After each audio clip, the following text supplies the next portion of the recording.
Boa noite, pessoal. Com muita alegria que a gente inicia essa live todos os domingos às 8 horas. Sejam todos, então, muito bem-vindos aqui. Vamos dar uns minutinhos para o pessoal ir entrando e recebendo a notificação. Boa noite, Giovana, Vanessa. Boa noite, Eduardo, Otávio, Denise. Boa noite, Su. Boa noite, Sandra, Jean, a Grazi. Boa noite, Grazi, que saudade de ti. Boa noite, Leni. Sejam todos bem-vindos. Alguns nomes a gente não consegue ler porque não aparecem todos pra gente, mas sejam todos muito bem-vindos e acolhidos. Eu já vou colocando o nosso convidado de hoje aqui na tela, porque às vezes a gente tem um tempinho ainda. Mas a gente sempre gosta de lembrar que o Evangelho no Lar que a gente faz aqui, normalmente eu, a Emília e alguns convidados, não é um Evangelho nosso, é o Evangelho da associação. Boa noite, Otávio, tudo bom? Boa noite. Como é que vai, Júlia? Tudo bem? Tudo certo, melhor agora. Obrigada por ter topado o nosso convite mais uma vez. Um prazer estar aqui com vocês sempre. Que bom. Então, pessoal, esse evangelho ele é da associação. A gente está aqui representando eu, a Emília, os convidados, vocês nos comentários. Então, a gente pede a participação de vocês comentando, porque o evangelho é da casa. A gente segue um modelo que Jesus ensinou lá na casa de Simão Pedro. Começamos com uma prece de abertura. Aí a gente faz uma leitura de um item. Aqui a gente usa a obra Evangelho segundo o Espiritismo. Comentamos. Os comentários às vezes podem ser dúvidas, pode ser compartilhar experiências, comentários. Depois a gente faz uma prece de encerramento. É um modelo bem simples, não precisa ser difícil, nem deve ser difícil. Lembrando sempre de vocês separarem um copinho com água ou uma garrafinha para a espiritualidade amiga fluidificar. E esse momento aqui, ele é importante, esses 20, 30 minutos, mas esse convite de hoje ele é maior do que esses 20 minutos. É que vocês repliquem o Evangelho no Lar na casa de vocês, num outro dia, num outro horário. Esse é o real objetivo da gente estar aqui todo domingo. Então, aqueles que ainda não fazem Evangelho no Lar nas suas casas, fica aqui o convite para começarem agora, início de 2025. É sempre tempo de começo. Para a gente começar, então, eu vou pedir para o Otávio fazer a nossa prece de abertura. Pode ser, Otávio? Pode ser. Convido a todos para que fechemos os nossos olhos, mentalizemos a figura do nosso mestre, nosso irmão maior Jesus. Não aquele mestre maltratado, insultado nos seus últimos momentos da crucificação, mas aquele mestre das palavras serenas, do olhar iluminado, do coração meigo, das palavras lindas, de que temos tantos relatos.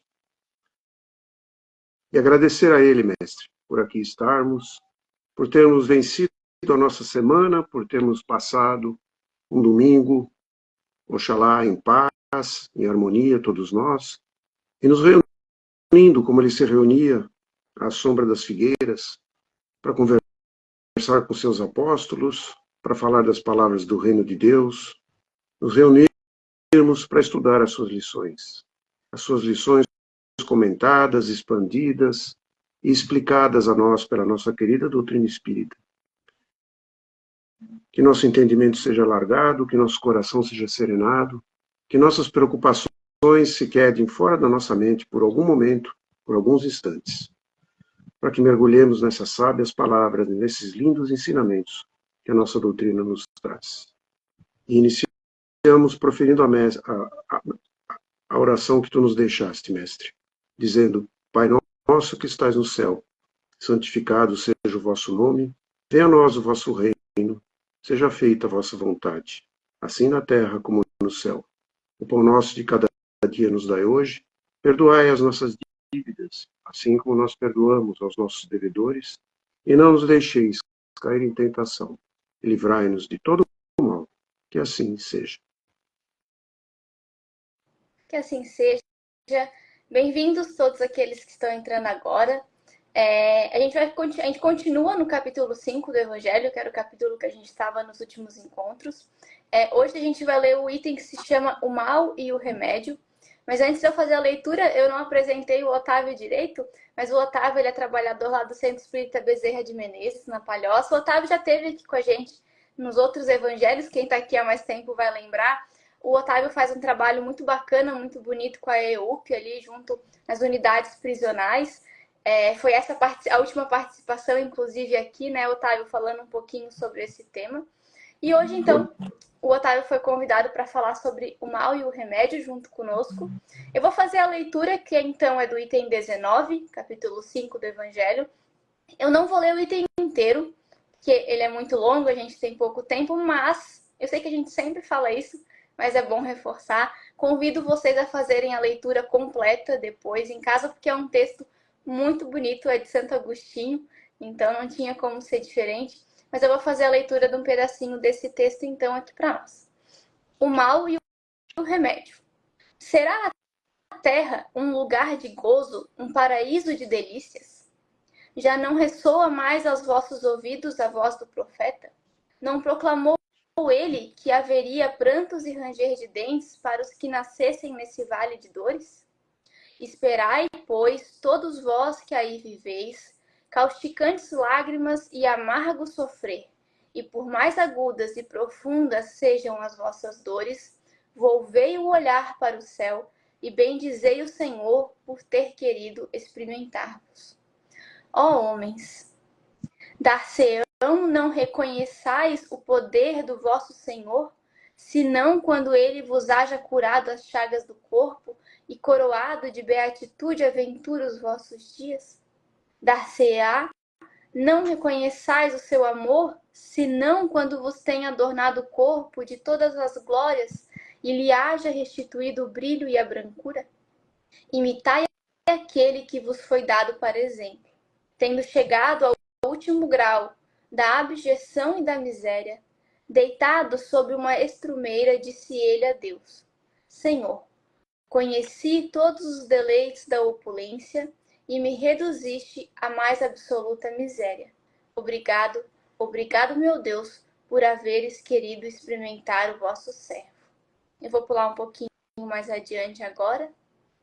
Que remédio, então, prescrever aos atacados de obsessões cruéis e de cruciantes males? Só um é infalível: a fé, o apelo ao céu. Se na maior acerbidade dos vossos sofrimentos entoardes hinos ao Senhor, o anjo à vossa cabeceira com a mão vos apontará o sinal da salvação e o lugar que um dia ocupareis. A fé é o remédio seguro do sofrimento. Mostra sempre os horizontes do infinito, diante dos quais se esvaem os poucos dias brumosos do presente. Por último, um parágrafo, então, no qual Santo Agostinho finaliza dizendo: ditosos os que sofrem e choram, alegres estejam suas almas, porque Deus as cumulará de bem-aventuranças. Fiz aqui uma leitura muito de alguns trechos de todo esse item. Por favor, façam a leitura depois, porque é muito bonita. Otávio, a gente nos capítulos anteriores, a gente falou muito sobre os tipos de planeta aqui do nosso sistema solar, os tipos de morada, a gente falou um pouquinho da Terra, mas nesse tema de sofrimento, do mal, do remédio, qual que é o papel da Terra, desse planeta em que a gente está hoje, na nossa reencarnação? Júlia, antes de responder a tua pergunta, é bom a gente analisar um pouquinho as palavras de Santo Agostinho, porque ele faz uma abertura bastante dura, contundente do tema, que alguns até poderiam pensar que é uma apologia do sofrimento, não é? Mas, lembrando da biografia de Santo Agostinho, que foi alguém que até os 30 anos viveu numa vida de gozos, sem nenhuma preocupação com a vida espiritual, e que quando ele percebeu o engano em que ele estava incorrendo, ele se tornou essa figura que nós conhecemos agora, como personagem Santo Agostinho, e publicou aquela página maravilhosa que se chama Tarde Te Amei, no seu livro Confissões. A gente entende porque ele vem de uma forma tão contundente assim, nos chamar a atenção de que a gente não se perca nos gozos do mundo, que a gente não enxergue a nossa reencarnação na Terra como uma oportunidade simplesmente de se divertir, de gozar a vida, como a gente costuma falar, de acumular riquezas, enfim, de viver a vida material somente, porque o nosso grande objetivo aqui na Terra, como você já disse, que já foi discutido nos estudos anteriores, um planeta de provas e expiações. Portanto, um planeta que é um campo de reparação para os nossos erros anteriores e para que aprendamos o verdadeiro amor, o amor ao próximo, aquele amor crístico que Jesus nos ensinou, que nos exemplificou, além de ensinar, mas que nós, agora que começamos a vislumbrar o que é esse amor. Porque passamos da fase em que vivíamos simplesmente sensações para vivermos agora sentimentos. O sentimento de respeito, o sentimento de amizade, o sentimento de empatia, o sentimento de simpatia, até culminar com o sentimento de amor. Então, respondendo objetivamente a tua pergunta, no meu entendimento, e conforme o entendimento da doutrina, a Terra é um campo de experimentação para nós, para que nós consigamos superar justamente essa materialidade que a gente vem trazendo há tanto tempo conosco. E é um paradoxo isso até, porque criou-se esse educandário para nós, sob o governo de Jesus, cheio de maravilhas, de belezas, de prazeres, de lugares maravilhosos, que nos convidam não só à contemplação, mas que nos convidam a usufruir disso. Mas usufruir com sabedoria, usufruir com parcimônia, usufruir com respeito, e não querendo usufruir com conquista, com domínio, com posse, com acumulação. Esse é o verdadeiro sentido na vida na Terra. Ele nos desafia a vivermos o equilíbrio entre a satisfação, a contemplação, o respeito e o controle e o domínio que nós temos que ter sobre nossos ainda imperfeitos hábitos, ainda nossos imperfeitos, nossas imperfeitas virtudes, vamos colocar assim. Então, esse seria o sentido da vida na Terra. Não é, como a gente costuma dizer na linguagem simplificada, ninguém veio reencarnar na Terra a passeio, e muito menos para gozos e diversões somente, né? Então, é nesse sentido, acho que Santo Agostinho traz essa mensagem, bastante dura no início, como você leu, mas de muita brandura e ternura ao final. Algumas pessoas brincam, né, Otávio, que a gente não encarnou aqui na Terra com passaporte para viajar. A gente encarnou aqui na Terra com carteira de trabalho. O negócio é sério, né? Claro que a gente tem que contemplar, a gente vive num planeta, gente, muito bonito, com maravilhas da natureza que a gente tem sim que contemplar, mas não que nem o Otávio falou, desequilibradamente. É a seriedade que a gente precisa ter, né? Entendendo, eu gostei da forma como o Otávio trouxe, é um planeta de experimentação, a gente está aqui para isso.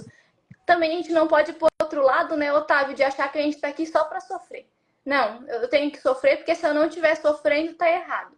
Não, porque Deus não quer que a gente sofra, né? Não é isso.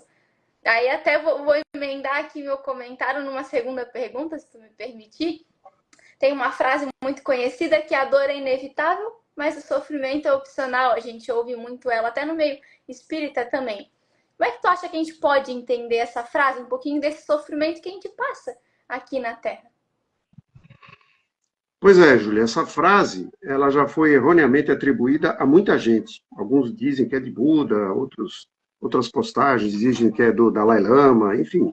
A verdade é que aqui entre nós, essa frase foi utilizada pela primeira vez numa crônica pelo nosso Carlos Drummond de Andrade, poeta, escritor, e não tinha nenhuma conotação espiritual. Porém, ela tem sim essa conotação se nós entendermos a diferença entre a dor e o sofrimento. O que ele queria explicar, do ponto de vista social, é que A nossa vida em sociedade, a nossa vida em humanidade, em qualquer lugar do mundo, ela é cheia de vicissitudes. Nós ficaremos doentes, nós sofreremos perdas. Tudo isso é inevitável pela próprio estágio da nossa evolução humana. Mas aí ele faz um alerta. Você transformar a tua dor em um sofrimento contínuo é um erro. Você pode evitar isso. É opção tua se você quer sofrer. E eu vou dar um exemplo trivial para a gente fazer um paralelo com as dores espirituais, né? Imagina que eu machuco a minha mão, e a minha mão boa, né? Se eu sou destro, é a minha mão direita, se eu sou canhoto, é a minha mão esquerda. Um machucado que me obriga a imobilizar essa mão. Não posso usá-la por um tempo. Difícil tomar banho, difícil fazer qualquer coisa. Dói. É um machucado, é um ferimento, dói até ela sarar, vai doer. Agora, se eu passar o tempo todo me lamentando porque não posso usar a mão, vocês não sabem como isso aqui dói. Ai, como é horrível a gente não poder usar a mão. Meu Deus, como é que eu vou fazer agora? Todas as conversas que eu tiver com as pessoas do meu relacionamento, eu só falo da minha mão ferida. Eu, na hora de dormir, reclamo daquilo, na hora de acordar, eu reclamo daquilo. Eu transformei a dor do meu ferimento num sofrimento. E o nosso sofrimento, se a gente transpuser isso para os sofrimentos morais e espirituais, emocionais, eles só se tornam insuportáveis por causa da nossa autopiedade. Vocês pensarem bem, dor, todos nós sofremos, como eu disse, as perdas de diversas naturezas, sejam elas materiais, afastamento de seres queridos, elas são inevitáveis, elas acontecerão. Mas quando nós transformamos isso em autoflagelação, por autopiedade que nós temos de nós mesmos, a gente transforma isso em sofrimento. E alguns levam esse sofrimento a um ponto que a vida se lhe torna insuportável. E ele pode até decidir abandonar a vida física em função disso. Pela sua autopiedade, que não deixa de ser um dos diversos frutos do nosso egoísmo. Mas como assim? Eu estou em sofrimento significa que eu sou egoísta? Não, egoísmo no sentido que a gente está acostumado a usar perante as coisas materiais. Mas é aquilo de dizer, a minha dor é maior. Ninguém sabe a minha dor. Não tem dor pior que a minha. Porque a gente se torna insensível à dor alheia quando a gente transforma a nossa dor em sofrimento. Nesse sentido, então, que a gente diz que a dor é inevitável. A dor física e a dor moral. Mas o sofrimento continuado por causa dessa dor é opcional. Nós temos o livre-arbítrio quase que absoluto, porque ele só não nos permite eliminar a nossa vida espiritual. Deus foi tão bom que nos deu um livre-arbítrio que nós podemos usar até para eliminar a nossa vida física. Sofreremos as consequências, mas até isso nós podemos fazer. Usar esse livre-arbítrio para transformar as nossas dores num sofrimento interminável, um sofrimento, como a gente diz, insuportável, é nossa opção. Porque como a própria mensagem nos diz mais adiante, e creio que você vai tocar nesse ponto, a fé pode nos fazer utilizar a dor de uma forma positiva. Mas eu não quero me antecipar ao restante do teu comentário. Otávio, a tua reflexão me deixou pensativa. Então, se a gente não se insensibilizar com a dor do outro, se a gente buscar olhar para a dor do outro, ajudar a amenizar, às vezes nem amenizar a gente consegue, mas ser amigo, estar presente, ter o olhar para essa dor que está ao nosso redor, isso vai nos ajudar a ter a dor nossa, mas talvez não sofrer tanto, porque daí se a gente não fica insensível com a dor alheia, a gente não sofre tanto com a nossa, a gente não fica tanto tempo focada na nossa dor, no nosso sofrimento e começa a olhar para os outros e daí com o tempo a nossa dor vai saindo, vai amenizando, vai apagando.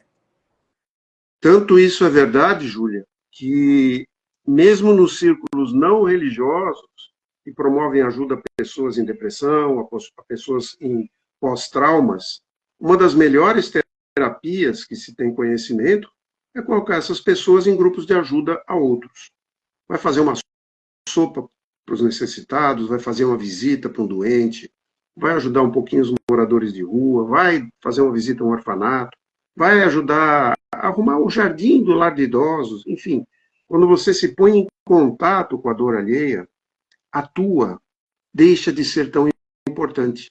Porque enquanto você se fecha no universo da tua dor, você não enxerga mais nada. Ela preenche o teu ser, ela preenche a tua consciência. Aquilo se torna uma repetição monótona e contínua dentro de ti. Quando você é obrigado a fixar o olhar para fora, na dor do próximo, isso se atenua. Essa é a primeira razão.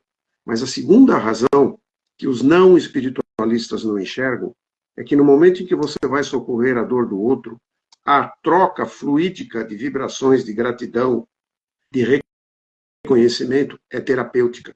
Ela te ajuda a cicatrizar os ferimentos da tua alma e até os teus ferimentos somáticos, muitas vezes. Então, pura verdade o que você disse, quando a gente se abre para a dor do outro, a nossa se torna muito mais leve. Vou até me permitir fazer um complemento, um terceiro item nessa lista, então, Otávio. Quando a gente olha para a dor do outro, a gente ajuda o outro na dor, a gente também está ajudando a gente porque a gente aprende. Quando a gente ajuda o outro, a gente está... Porque todo mundo é igual, né, Otávio? Se a gente parar para pensar, as nossas dores, elas não são tão diferentes assim. Então, quando eu estou ajudando o outro na dor do outro, eu estou aprendendo para a minha própria dor, para as minhas próprias dificuldades. E é assim que a gente vai crescendo junto, um se auxiliando ao outro. Então, mais um benefício. Mas, Otávio, você falou da fé, né? Que estava ali no texto, até foi um parágrafo lido. Ele traz ali como um remédio seguro. Gostei que ele trouxe seguro, né? Contra o sofrimento é a fé. Como que a gente pode entender essa fé? Esse eu acho que é o ponto central da mensagem, né, Júlia? Porque é justamente o título dela, né? O mal e o remédio. E ele termina a mensagem dele dizendo que o remédio para o sofrimento é a fé. Vamos tentar entender isso de duas formas. Existem sofrimentos que nós passamos aqui, ou dores que a gente transforma em sofrimento, que a gente reconhece que nós tivemos responsabilidade na criação deles. Podemos cometer erros, podemos ter tomado atitudes, ou feito coisas, ou ter hábitos ao longo da nossa vida que acabam nos levando a um quadro de dor e sofrimento. Mas reconhecemos que nós temos responsabilidade. Eu não quero usar a palavra culpa. Reconhecemos que a gente tem responsabilidade sobre essa dor e esse sofrimento. Nesse sentido, quando a gente sabe disso, se pergunta, eu fiz tudo que estava ao meu alcance para evitar essa dor? E a resposta é não, eu não fiz. A fé é a certeza que nós teremos uma nova oportunidade de reparar aquilo que nós fizemos ou de fazer aquilo que nós deixamos de fazer e deveríamos ter feito. Esse é um aspecto em que a fé nos ajuda. Quando nós reconhecemos o nosso erro e nós sabemos, o Pai sempre nos dá outra oportunidade. Basta que eu reconheça o meu erro e que eu esteja acessível para o caminho da reparação. Que eu esteja disposto a seguir um caminho da reparação. Nós já falamos disso em outros momentos. Quando a gente para na culpa, no sentimento de culpa, e a gente entra naquele processo de autopunição, de remorso, a gente fica atolado ali.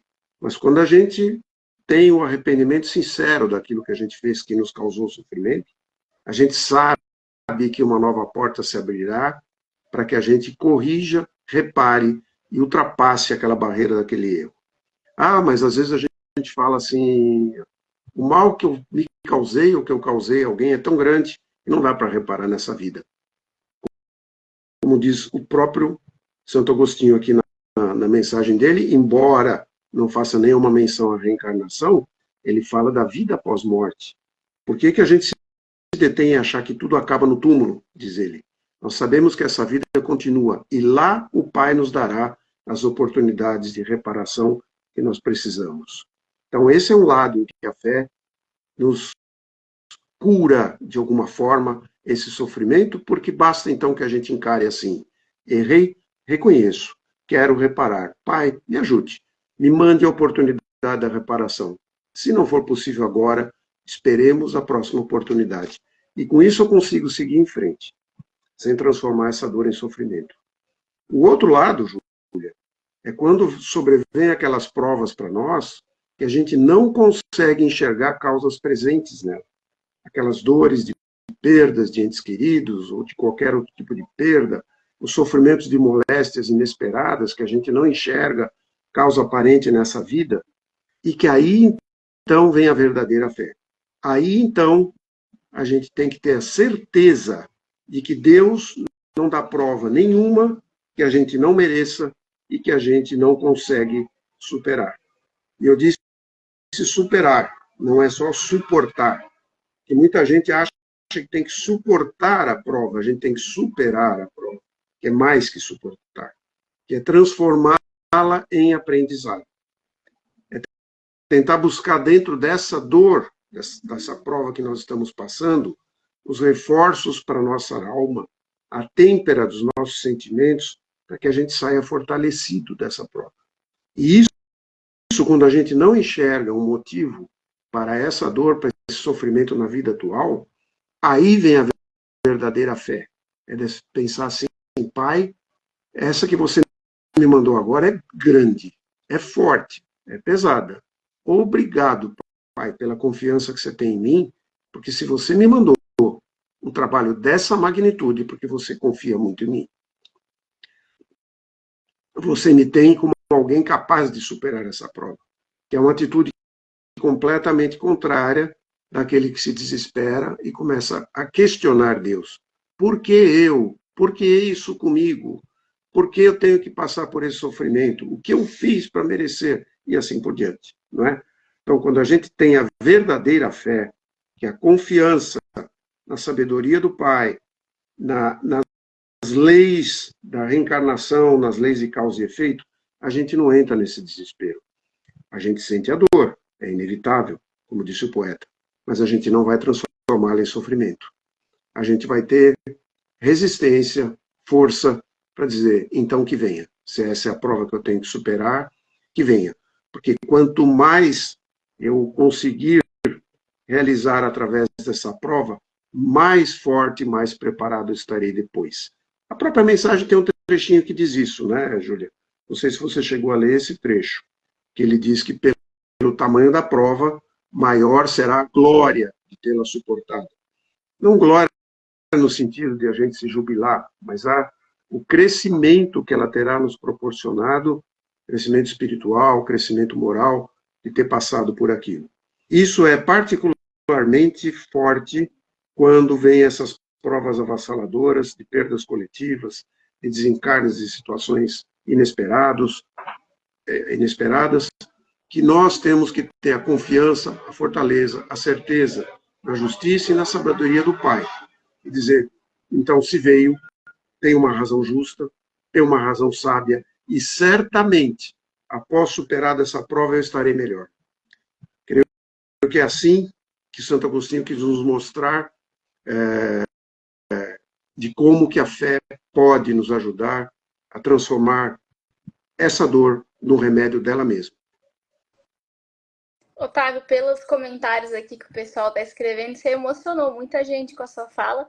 Até deu para ver aqui as reações que o pessoal pode mandar, algumas carinhas chorando de emoção. Então, até para recapitular, né, Otávio, que você falou, essa fé ela tem duas vertentes.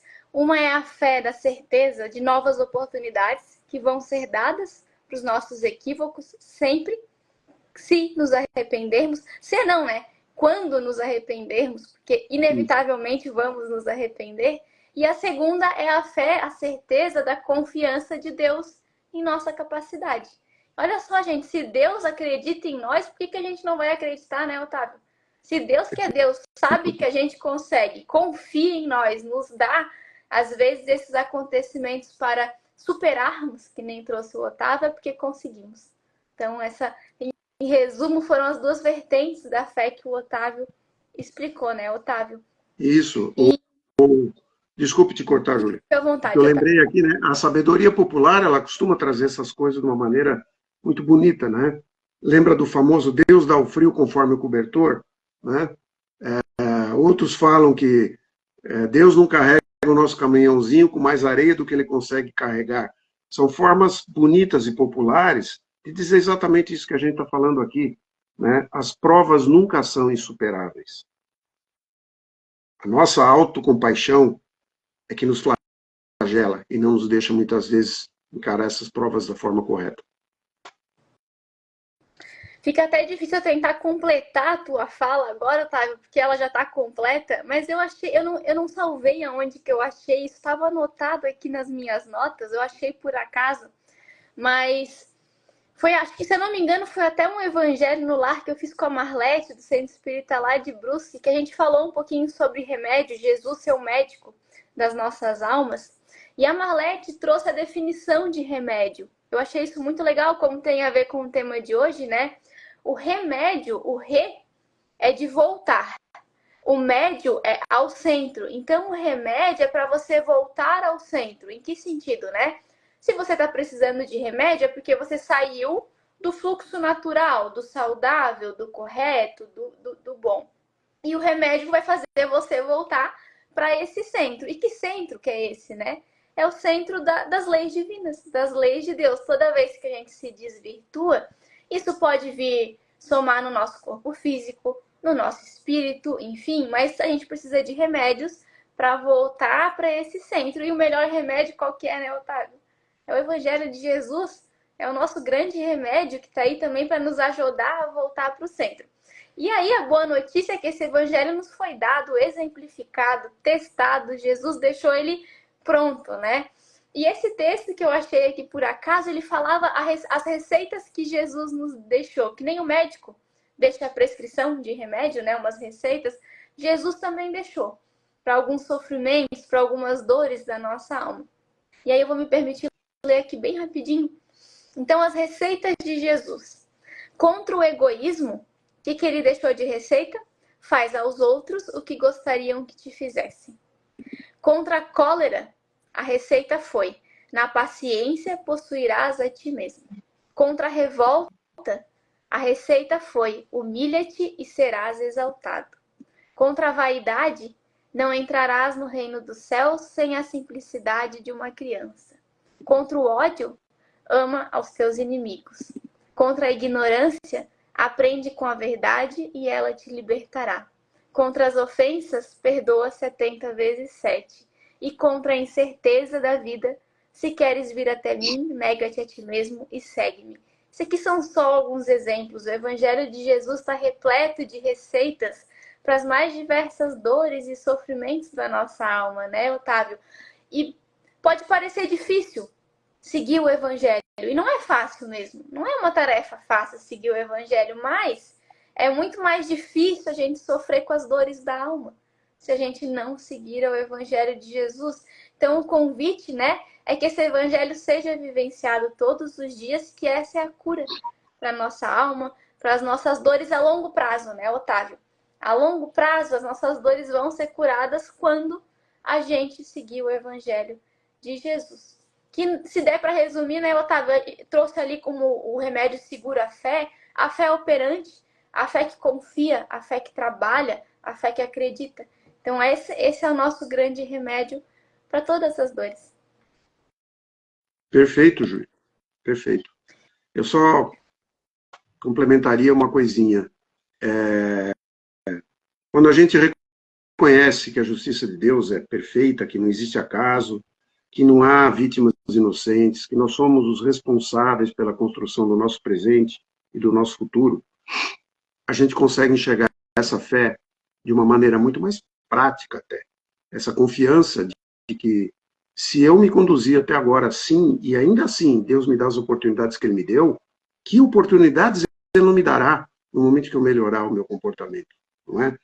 E essa bula de remedinhos que Jesus deixou para nós, essa receita, já tem 2000 anos, né? E nós aqui, trabalhadores da última hora, estamos aí já na hora de dar uma acelerada no nosso processo de usar esses remedinhos. E é isso que a gente está se propondo a fazer, todos nós, não é verdade? Voltando porque você comentou lá no início, né, Otávio? A gente não está aqui na terra de passagem, de passeio, a turismo, sem passaporte de turismo. A gente veio trabalhar, a gente veio progredir, ser melhor e, consequentemente, ser feliz. Mas está na hora, né, Otávio? Não é para amanhã, não é para o mês que vem, Não é, ah, deixa aqui eu sofrer, eu mergulhar nesse sofrimento mais um pouquinho. Não, deu. O momento é agora de mudança, né? De parar de ter essa autopiedade que você trouxe, Otávio, e parar para olhar a dor do outro. Que daí, olhando a dor do outro, a gente vai sair da nossa própria dor. Otávio, da minha parte, era isso. Eu não tenho mais comentários. Se você quiser fazer mais algum comentário final, por favor, fica à vontade. Olha, Júlia, quando você traz uma mensagem de Santo Agostinho, você encontra um fã aqui, porque eu tenho assim, um apreço enorme por essas personagens, por esses irmãos luminosos, como ele, Paulo de Tarso, que conseguiram, dentro de uma reencarnação, enxergar o seu caminho de erro e fazer um giro de 180 graus e saírem com esse crescimento espiritual que eles tiveram em uma única reencarnação. Nós estamos aí há tantas experiências, né? Renovando experimentos, errando novamente, se levantando, caminhando, mas lentamente. E eles, quando chegou o momento da decisão, que eles enxergaram qual era o caminho real, eles progrediram muito rapidamente, se livraram, repararam tudo aquilo que eles tinham para fazer de reparação muito rapidamente, né? Então, quando a gente lê mensagens desses irmãos que deram esse exemplo de vivência, a gente tem que prestar bastante atenção. Renovo a tua recomendação a quem está nos ouvindo, leiam essa mensagem, leiam com atenção, procurem, se puderem, uma mensagem de Santo Agostinho na internet, em qualquer página tem, que se chama Tarde Te Amei. É uma das orações mais lindas que eu já li na minha vida. É isso. Fica o convite, então a gente sempre deixa uma tarefinha, Otávio, para a semana. Que aprendeu com o seu Carlos Aldir até uma tarefa para a semana. A tarefa dessa semana, então, vai ser procurar essa mensagem que o Otávio recomendou para a gente, do Santo Agostinho, Tarde Te Amei. Que a gente procure ler, não só ler, refletir e vivenciar essa mensagem, então, nessa semana. Otávio, obrigada mais uma vez pelas palavras, por ter estudado, que a gente sempre vai estudar, né? E por ter compartilhado aqui conosco com tanto carinho. Convido vocês, então, para a gente para a última etapa agora, que é a prece de encerramento. Quem quiser fechar os olhos, fiquem à vontade. Quem não quiser, tudo bem também. Mas que possamos, nesse clima de gratidão, elevar o coração a Jesus, sentir as bênçãos que recaem sobre nós, nossos lares, nossos corações amados, e agradecer a Deus pela confiança que tem em nós. Agradecer a Jesus por estar sempre ao nosso lado, nos incentivando, nos apoiando e nos reerguendo quando caímos. Vamos agradecer também aos nossos anjos da guarda, que estão sempre ao nosso lado, nos intuindo para o melhor proceder. Que durante a noite de sono físico possamos encontrar com eles e ter a oportunidade de estudo, crescimento e aprimoramento. Obrigada, Jesus, que assim seja. Que assim seja. Boa noite, pessoal. Boa noite, Otávio, e até domingo que vem. Muito obrigado, boa noite a todos. Boa noite.